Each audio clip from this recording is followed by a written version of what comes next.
Actually पवन जी का शादी बलिया में हुआ है, तो एक होता है ना राजपूतों का, कहीं ना कहीं से उनके आ जाता है रिलेशन की। हाँ, तो जीजा जी लगते हैं पवन जी। उनके साथ काम करने में मज़ा भी आता है और एक अपनापन फील होता है पवन जी के साथ। जीजा जी लगते हैं पवन जी, तो जीजा जी लगते हैं मेरे।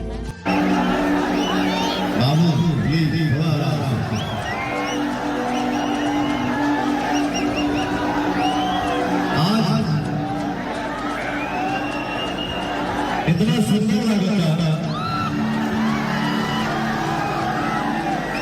इतना सुंदर लगता कि एगो बेटा एगो भाई के देखे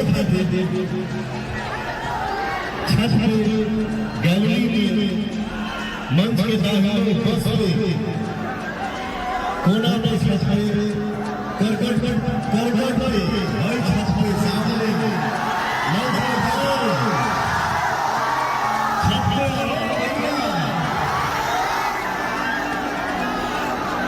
ये कलाकार के लिए सबसे बड़ी संपत्ति है। ये कलाकार के